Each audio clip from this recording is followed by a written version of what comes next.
Pues aquí estamos de nuevo. Empezamos la segunda parte de este foro sobre la España vaciada de la cadena SER desde Polientes, la capital de Valderredible, en este precioso rincón de Cantabria.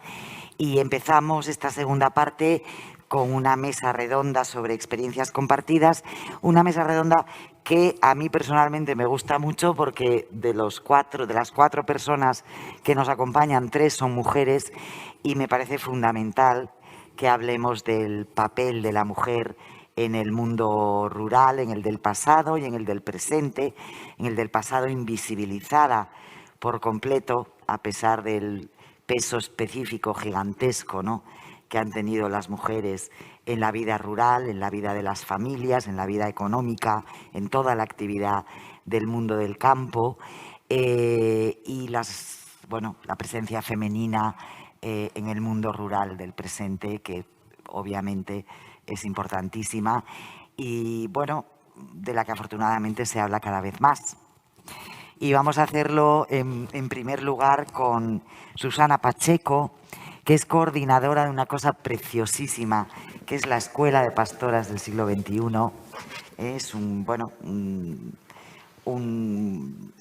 explícanoslo tú mejor, ¿qué es exactamente? Iba a dar yo aquí una explicación muy teórica, cuéntanoslo tú, pues Susana. La Escuela de Pastoras es una formación experiencial que lo que pretende es capacitar a las mujeres para que tengan las bases y los mecanismos para que se conviertan en empresarias del siglo XXI. O sea, realmente cuando hablamos de empoderar a la mujer, esta es una forma de hacerlo, ¿no? De que ellos tomen esa línea de convertirse ya en empresarias y que ellas tengan en su mano la posibilidad de generar esos ecosistemas de vida que al final es lo que necesita el entorno rural, ¿no? En empresarias en concreto en el sector terciario, imagino, en el sector, lo que sería la ganadería extensiva. La ganadería. Es fundamental, sobre todo porque estamos en un contexto de cambio climático y la ganadería extensiva es fundamental en ese sentido porque es muy resiliente. Claro. Entonces,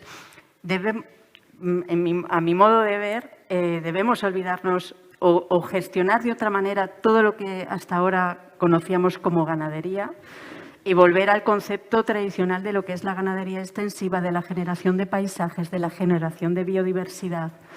Al final, eso es lo importante, ¿no? Y sobre todo, sin olvidar que estamos generando productos de calidad, claro, y saludables. Tenemos aquí también una ganadera, de manera que, bueno, vamos a hablar de este tema que es fundamental. Pero aparte de eso, Susana, tú también participas, bueno, eres la gerente de la agencia Nansa Natural, realizáis turismo de experiencias rurales, habéis recuperado rutas y estáis haciendo una cosa que a mí me parece preciosísima, que es la de recuperar y mantener oficios antiguos también, ¿no? Sí, de hecho tenemos en concreto una que la hemos titulado Canteros por un día. ¿Canteros, perdona? Por un día. Por un día. Sí, y lo que hacemos es una experiencia completa a lo largo de un día en la que primero intervenimos en lo que es una interpretación del paisaje y completando esa experiencia del paisaje, interpretándolo, pero también conociendo esos oficios que estaban unidos a ese paisaje.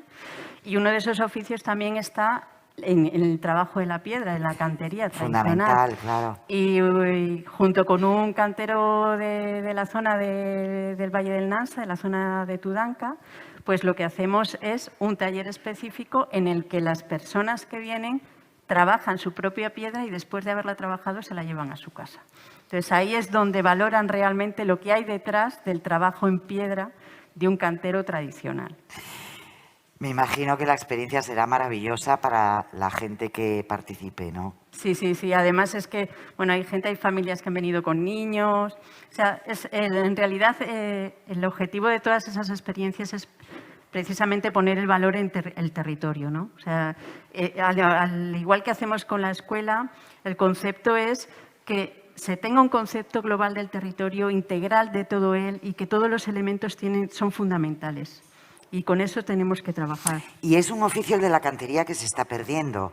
Sí, además, sí. Un oficio importantísimo, sobre todo en la cornisa cantábrica, también en otras zonas como las Islas Baleares, Mallorca en concreto, algunas otras zonas de España, pero en la cornisa cantábrica la construcción en piedra forma parte de nuestro paisaje, ¿no? Sí. Y se está perdiendo, quedan muy pocos canteros, muy poca gente que sepa trabajar Quedan muy la piedra. pocos canteros, pero quedan pocos cesteros, quedan poco Claro. de todo. Una de las cuestiones fundamentales también es que a veces se nos olvida que el hecho de perder población en los entornos rurales es que perdemos esa parte de cultura rural, que es la que no deberíamos perder. Y una de esa parte de cultura rural es precisamente los oficios antiguos. Y a veces esos oficios, esas técnicas antiguas acaban perdiéndose y no hay quien transmita esos conocimientos. Y como eso, todo lo que está en relación con la cultura rural. En la ganadería sí que estáis percibiendo, porque en Asturias nos dijeron que sí, en otras zonas de España, como Aragón, dicen que no. ¿Aquí percibís que va a haber relevo generacional? Luego hablaremos también contigo de este tema. Es difícil, es difícil porque no hay mucha gente joven. A ver, las ayudas hacia a las nuevas incorporaciones están muy bien, pero no todos los jóvenes tienen muy claro que quieran dedicarse a la actividad ganadera. Es complicado. Yo he tenido ocasión de hablar con algunas mujeres ganaderas y una de las cosas que transmitían era precisamente esa dificultad del relevo generacional, que no era tan fácil que se continuase. Entonces, bueno, es una de las cosas con las que hay que trabajar, precisamente el hecho de tener muy presente que la mujer tiene un papel esencial en las zonas rurales, es precisamente porque ellas son las que luego van a atraer esos jóvenes que decíamos antes, que luego vaya a haber escuelas, porque muchas veces las escuelas se cierran porque no hay niños. Bueno, pues al final es todo un conjunto de cosas que están muy unidas, ¿no? Pero, ¿y por qué, Susana, esa dificultad para el relevo generacional? Es un oficio, una actividad preciosa, bellísima, ¿no? ¿Qué es lo que ocurre? Pues porque hay muchos jóvenes que no encuentran interés en seguir con ese trabajo. Muchas veces te dicen que es demasiado trabajo. O sea, sus propios padres dicen, hijo, búscate otro trabajo o vete fuera o haz otra cosa, que yo he trabajado mucho. Entonces, bueno, digamos que esa parte habría que ponerla en valor también, ¿no? Y es precisamente con ganaderas como María, claro, que ella lo transmite realmente. María Montesino, que bueno, es quien mejor nos puede hablar también de todo esto. Se dedica a la ganadería, la agricultura ecológica, la ganadería extensiva, aunque eres socióloga, o sea que lo tuyo sí que ha sido una apuesta, entiendo que vocacional, realmente, ¿no? Una vuelta al mundo rural porque quisiste hacerlo, ¿no, María? Sí, bueno, yo en realidad fue por amor. Yo me enamoré de un campurriano que tenía 100 vacas tudancas y entonces me tuve que adaptar. Sí, me tuve que adaptar al hilo de lo que comentaba Susana, que me parecía una pregunta interesante, ¿por qué no hay relevo generacional? Sí, es que esto es clave, claro. Me parece clave. Bueno, yo soy de un entorno urbano, llevo 16 años en un pueblo en el Ayuntamiento de Campo de Enmedio, aquí cerquita, en Fresno del Río. Muchas veces, además de los imaginarios que hay desde las ciudades, del trabajo duro y demás, que es bastante cuestionable, porque a mí, por ejemplo, me puede parecer muy duro estar 8 horas en una oficina, de lunes a viernes, con un trabajo también intensivo en cierta medida, ¿no?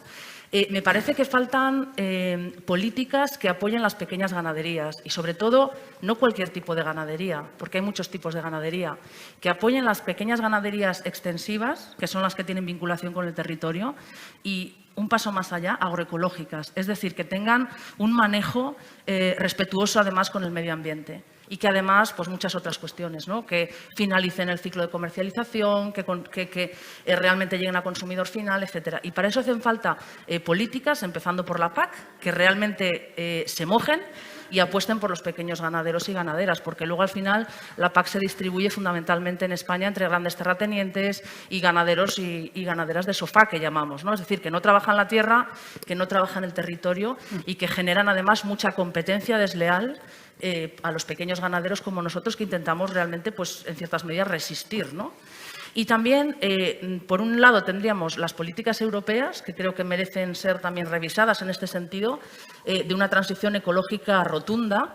Y, por otro lado, tenemos las políticas de cercanía, las que practican cada día los concejos y las juntas vecinales en nuestros territorios. Y ahí tiene que haber una apuesta clave también que acompañe, valore y proteja pequeñas ganaderías, como por ejemplo la nuestra, pero como muchas otras ganaderías agroecológicas, ¿no? Entendiendo que el manejo de montes públicos tiene que ser ecológico y no de cualquier manera, utilizando productos fitosanitarios, etcétera, entendiendo también que esas pequeñas ganaderías están conservando un patrimonio, no solo inmaterial profundo, que es cultura también, y que estamos generando un relevo generacional a medio y largo plazo, no cortoplacista, ¿no? En este sentido, creo que hay que hacer una revisión de las prácticas, de la transparencia en los concejos y juntas vecinales y recuperar los espacios también de participación ciudadana en los pueblos, porque muchas veces a los vecinos y vecinas no se nos quiere escuchar en los espacios de conflicto.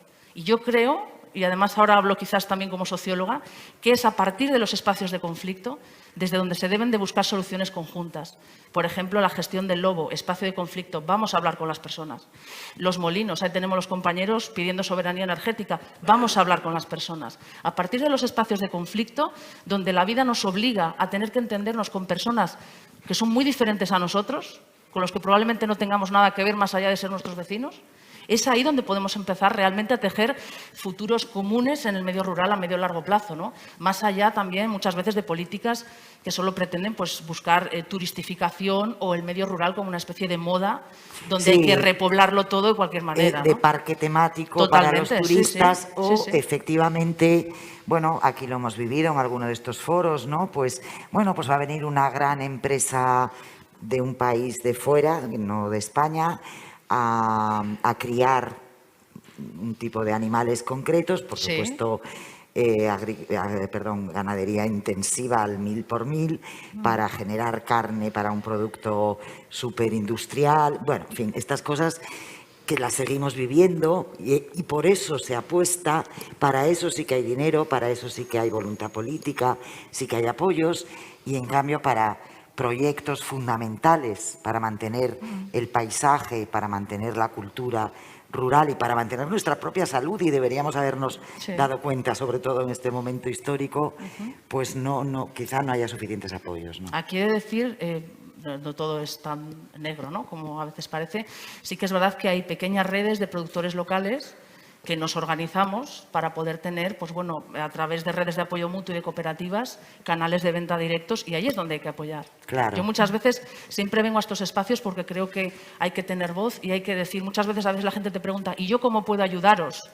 Pues es muy sencillo. Hacer la compra, el carrito de la compra es un arma política impresionante, ¿no? Decidir qué compras cada día, cómo lo compras. Esa misma fibra óptica que yo tengo en mi pueblo donde vivo, somos no llega a 200 habitantes, creo. Tenemos fibra óptica, pero esa misma fibra óptica que nos facilita el acceso a Internet también hace que muchos vecinos compren por Amazon. Es decir, que a veces son dos caras de la misma moneda, que muchas veces lo que está contribuyendo también es a deslocalizar el comercio. El carrito de la compra, el comprar a productores locales, ayudar a esas familias, es cuando realmente estamos haciendo un relevo generacional importante, no las macrogranjas, no la alimentación a cualquier precio, no las grandes industrias de la alimentación. Esta reflexión del poder que tenemos como consumidores, que no somos conscientes de ello, consumimos de una manera inconsciente. Totalmente, sí. Buscamos la comodidad o seguimos lo que nos vende la publicidad, lo que está de moda, y no nos planteamos, no nos paramos a pensar qué ocurre con el dinero que nosotros estamos gastando, a dónde llega, quién ha producido el producto, etcétera.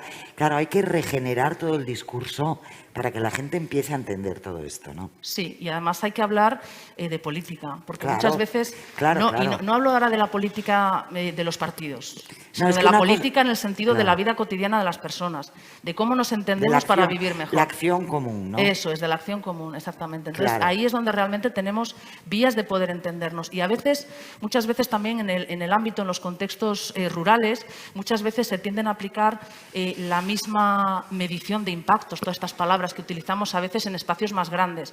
Pues en los pueblos o en los pequeños territorios no tiene, o sea, para que algo resulte, para que algo sea satisfactorio o eficaz, no tiene que hacerlo mucha gente, sino que una pequeña red que pueda participar de estos canales cortos de comercialización ya está haciendo una labor muy importante, ¿no? Yo creo que eso es lo que hay que apoyar, desde luego. Economía circular, consumo de kilómetro cero, etcétera, etcétera. interesantísimo. Y el tema que estábamos hablando del relevo generacional, ¿cómo lo ves? Yo soy poco optimista en ese sentido, pero no por la gente. Hay mucha gente que tiene ganas. Yo tengo compañeros, además, jóvenes, compañeros y compañeras que son chavales de pueblo, de los de toda la vida, con familias de varias generaciones de ganaderos, que tienen muchas ganas de seguir teniendo vacas, porque es lo que les gusta, pero muchos de ellos se ven obligados a trabajar, pues a ser mixtos, a trabajar en industria, incluso a opositar, para poder tener una nómina o un sueldo fijo, por un tema también de la precariedad laboral que existe, ¿no?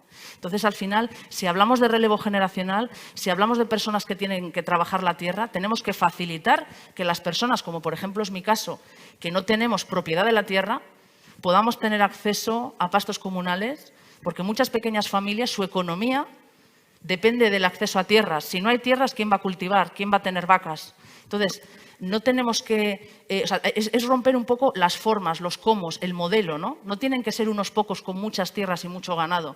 Podemos ser muchos con poco ganado y pocas tierras y alimentar a mucha gente, ¿no? Y tener un precio justo para todos. Porque también creo que es necesario, sobre todo hablando de ganadería y producción agroecológica, hablar de un alimento que no sea exclusivo. Yo no creo que el mercado premium, el mercado de lo exclusivo, nos lleve a ningún sitio, ¿no? Creo que es necesario hablar de los precios justos y de la alimentación como derecho para todas las personas. Sí, porque da un poco la sensación de que a veces si quieres comprar productos ecológicos, productos de kilómetro cero, es mucho más caro que comprar la carne envasada de la gran superficie, ¿no? Sí, eso no es cierto, ¿no? Es un falso dilema en realidad. Son más caros siempre los de las grandes industrias, es decir, los que me encuentro en las grandes superficies, en los grandes supermercados, porque tienen muchos intermediarios. Los pequeños productores que cerramos el círculo final y eliminamos eso que se llama intermediarios especulativos, que es muy sencillo de entender, personas que simplemente por mover un ternero de aquí a aquí te están llevando un porcentaje de tu trabajo. Esto lo entiende cualquiera. Una vaca tarda 9 meses en parir. Ese ternero tiene que mamar al menos 6 meses y luego cuesta un tiempo de comercialización, de maduración de la carne si trabajas ciertos procesos. Cuando eliminas esos intermediarios y se trabaja a través de redes cooperativas de productores, estoy hablando del ganado, pero puede ser de quesos, de mantequilla, de huerta. De libros. De libros, por supuesto, de libros. Ahí es donde estamos realmente siendo no mismo precio, sino estamos por debajo de los precios de las grandes superficies.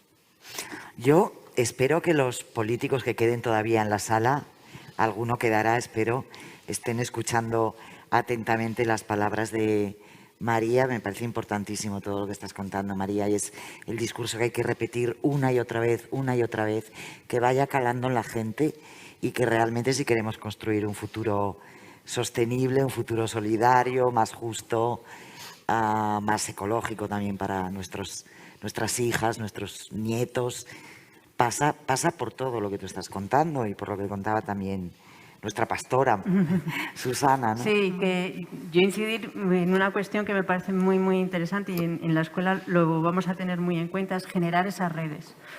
En este caso va a ser las propias mujeres las que ellas se apoyen unas a otras para hacer conseguir hacer esos proyectos de empresa, que al final a nosotros nos gusta decir los proyectos de vida, porque realmente son proyectos que van a estar dirigidos y van a estar, en este caso,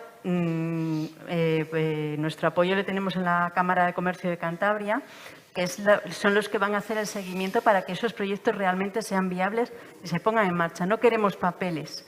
Queremos hechos. Claro. Y por eso, yo desde aquí, otra de las cosas que también quisiera decir públicamente es que precisamente uno de los primeros ayuntamientos que apoyó el darnos todo su apoyo, además es que sin ningún tipo de duda, desde el primer momento, ha sido el Ayuntamiento de Valderredible.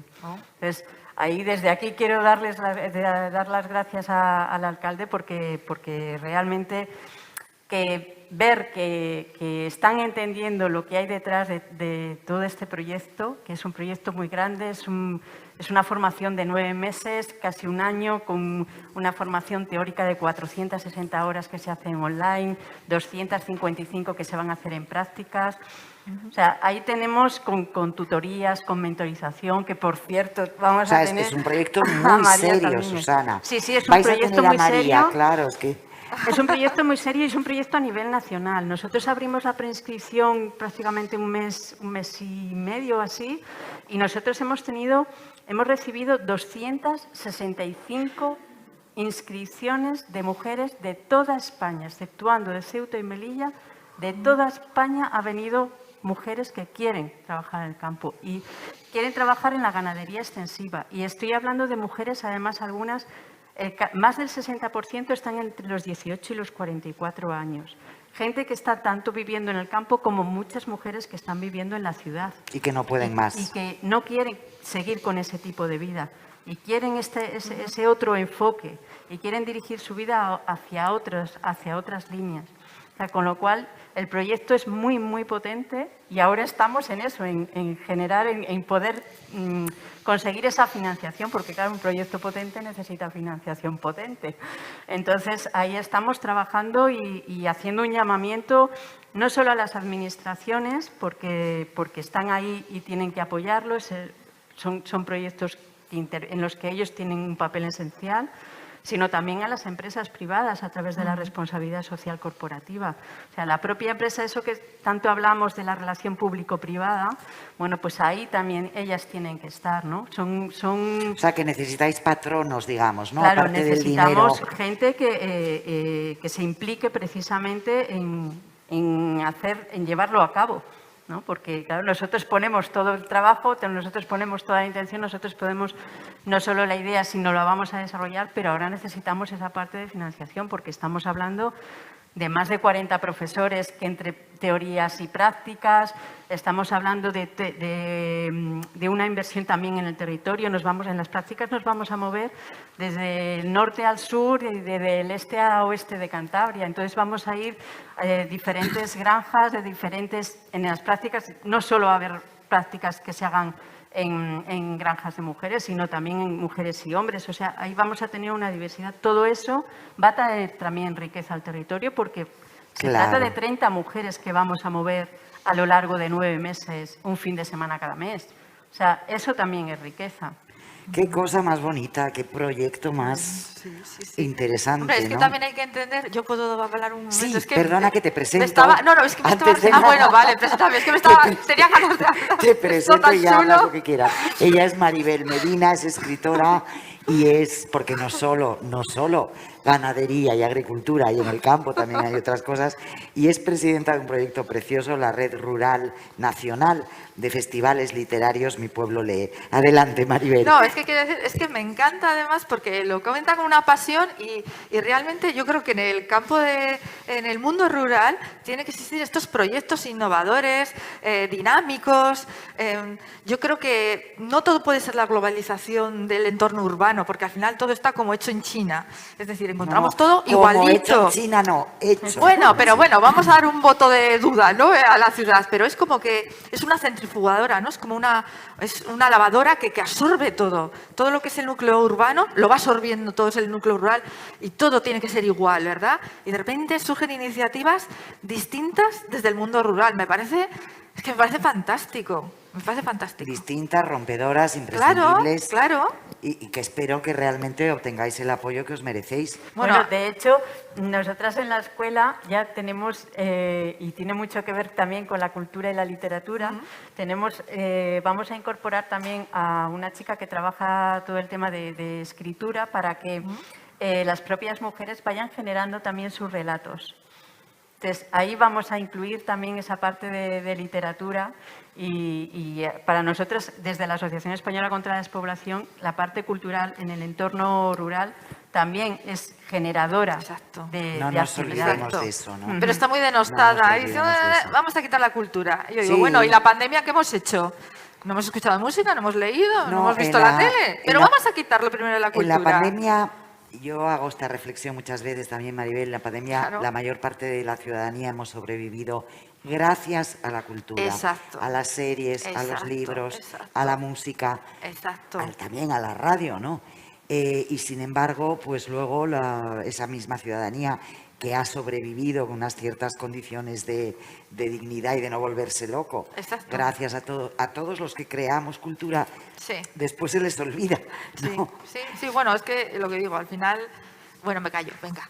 No, pregúntame algo. que tú estás Es que en hablo mucho. este empeño, justamente, explícanoslo un poco, Sí. de llevar por lo menos la cultura literaria y a las escritoras y los escritores, Sí. llevarlos a los pueblitos pequeños que tan alejados están de lo que damos por supuesto que son los centros culturales, las grandes ciudades, ¿no? Claro, bueno, es que en España hay 5.000 pueblos de menos de 300 habitantes y de ellos 3.000 no tienen bibliotecas. Pueden tener algún bibliobús, pero bueno, no tienen. Y claro, yo como escritora, como escritora me di cuenta que al final te llevaba a la editorial, si estás en una editorial grande, te lleva a la Feria Libre de Madrid, te mueves Claro. a Barcelona, Gijón, bueno, lo de siempre. Y yo misma me di cuenta que no iba a los pueblos hasta que fui a uno. Y fue fantástico. Estaba el pueblo y me dijo la bibliotecaria, eres la primera escritora que llega a nuestro pueblo. Ese pueblo era lector. Pero es que no me puedo pagar, estuve no sé cuántas horas firmando. Me pareció increíble. Y me pareció tal injusticia. Dije, esto no puede ser. Y me acuerdo que antes de irme me tenía que ir a Pamplona al día siguiente. Luego vamos a juntarnos, la bibliotecaria, el concejal. Y digo, bueno, vamos a hacer aquí un festival literario nacional. No se lo creía. Decía, ¿pero qué dices? Además era de La Mancha y me dice, pero chica, ¿qué dices? Hermosa.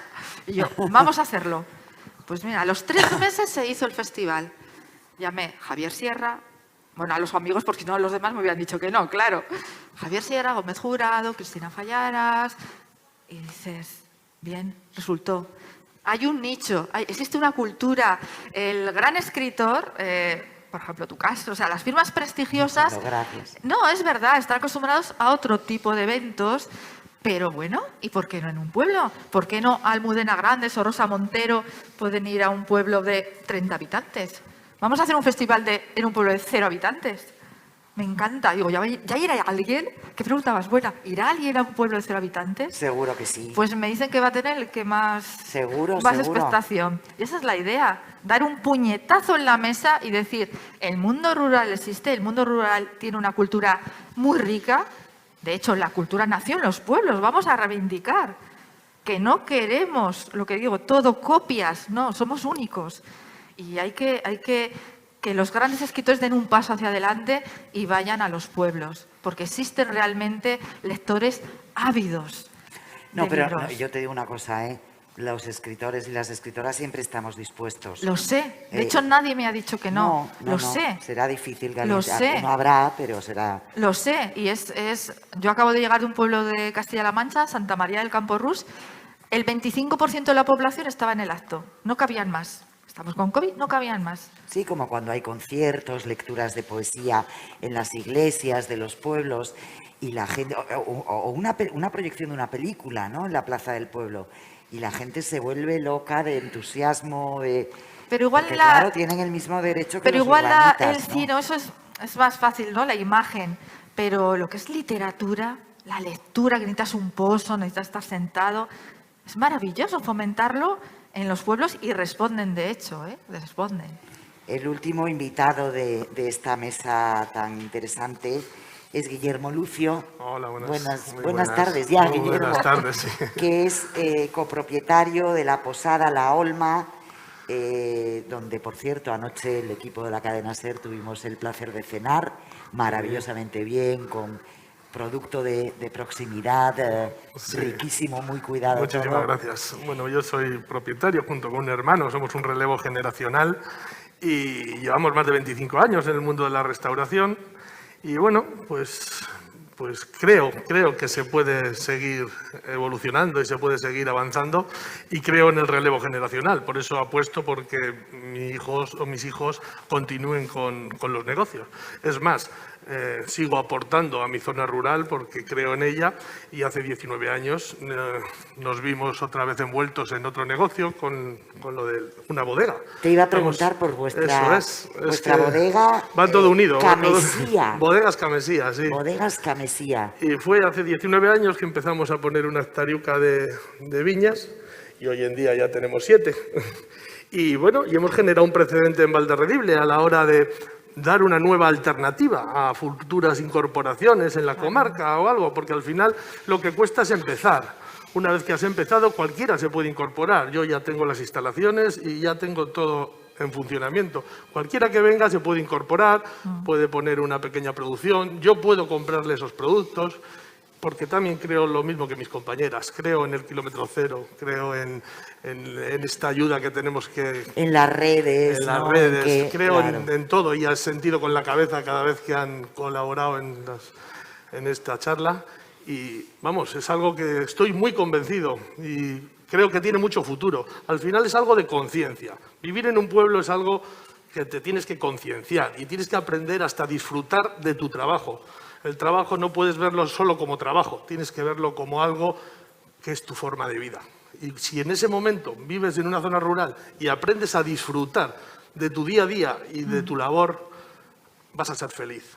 Si lo ves todo, como decía mi compañera Susana, como un trabajo, como un esfuerzo, como un exceso, al final vas a estar amargado y vas a huir a una gran ciudad a buscarte un trabajo. Pero esto tiene que ver con lo que hablábamos hace un rato aquí, que es el discurso que nos han hecho durante décadas, ¿no? De que vivir en el campo es malo y lo bueno es irte a la ciudad y acabar esclavizado, semiesclavizado, en un trabajo terrible en el que estás mal pagado y en el que tardas pues 1 hora y media. Por eso en decía que es llegar, una cuestión de enfoque al final. Si tú enfocas en positivo, realizas una labor en positivo. Y luego todo fluye, todo fluye. Al final es algo de conciencia, es lo que digo. Y nosotros, pues al final, llevamos toda la vida en los negocios, hemos seguido siempre construyendo, hemos seguido invirtiendo donde vivimos. Y nos es muy fácil porque lo llevamos dentro. Y al final lo único que tenemos que hacer es compartir ese sentimiento, hacer ver a los demás que sí se puede y una forma de vida diferente. Cuéntame un poco esto del vino, que me interesa, porque Sí. yo no habría asociado a Cantabria con el vino, ¿no? Pues pero bueno. aquí, claro, es una zona muy específica, con un suelo muy determinado. y un clima- Valderredible funcionamos al revés que el resto de Cantabria, porque bueno, Cantabria empezó haciendo los vinos blancos en la costa de Cantabria, unos vinos excelentes. Y nosotros, pues hace 19 años decidimos incorporarnos en este proyecto. ¿Y cómo empezó todo? Pues bueno, pues nada, Valderredible tenía historia de vino, la cual tuvimos que demostrar. Tuvimos que demostrar que en Valderredible, en el año 1700, había viñas y había una serie de gente que tenía sus pequeñas producciones para su consumo, porque que no se nos olvide que el vino ha sido un alimento. Claro. Y evidentemente cuando empezó el comercio de otras zonas de España, pues hay zonas donde se perdieron. Y nosotros, pues hace 19 años, demostramos los antecedentes vitivinícolas de Valderredible mediante unos escritos de la Colegiata de San Martín de Lines, donde los agricultores pagaban ese diezmo a las abadías en forma de vid. Y bueno, pues ahí demostrando que aquí también había habido viñas, nos dieron un proyecto experimental donde hemos intentado hacer lo que creo que ya habéis probado. Sí, sí. Unos vinos de una calidad Riquísimos. suprema y creo que vamos a salir al mercado regional, pero muy reforzados. Y ha sido algo de años, no es un trabajo como cualquier otra cosa de la huerta que tiene una repercusión inmediata. Lo nuestro ha sido algo, 19 años después, Bueno, claro, estamos claro. terminando la bodega. Ha sido un proyecto muy a largo plazo. Y con mucha ilusión, con muchas ganas, disponemos de 7 hectáreas ya y tenemos vinos tintos de uva tempranillo, que es la uva tinta del país. Hemos puesto también vinos blancos, de uva Godello, y vamos a estar en el mercado en cualquier momento. Espero en estas plataformas que mis Jo, es que compañeras estaba están- riquísimo. Yo comí ayer. No, perdón, a ver, estaba riquísimo, pero bueno. Un placer que guste, vamos, Riquísimo, porque de verdad. lo mío es un sentimiento y no puedo ser neutral porque es maravilloso. Uno de los Cuando te lo dice un tercero, pues te llena más. Pero uno de los objetivos de estos foros, o yo por lo menos lo veo así, es crear estas redes, Jo, es fantástico. ¿no? De comunicación y de colaboración entre quienes participáis aquí y quienes Sí, también sí. nos están acompañando. Mira, el 29, así que- el 30 y 31 de julio hacemos el Festival Mi Pueblo Lee aquí, en el Valle de Valderredible. Y bueno, invito a todos y desde luego tomaremos tus vinos, eso seguro. supuesto, ¿eh? y tenéis toda Además, mi colaboración entre ellos con- viene Manu Marlasca, jefe de investigación de la Sexta, que está deseando ir con la bici por aquí. Y el vino va a ser Oye, maravilloso. perdona, y quien coma carne, que coma la carne. Hombre, de oye, María, claro. que aquí, Por por supuesto. Vamos a- Bueno, ha sido un gusto de verdad compartir esta mesa con vosotras. chicas, contigo también, chico. Un placer, de verdad. En este caso, y muchísimas gracias. Gracias a ti, Mucho Ángel. ánimo, Gracias a ti. mucho ánimo. Gracias además por ser tan valientes y por llevar a cabo iniciativas tan importantes, tan innovadoras, tan resueltas que necesitamos, ¿no? Y nada, en unos momentitos continuamos.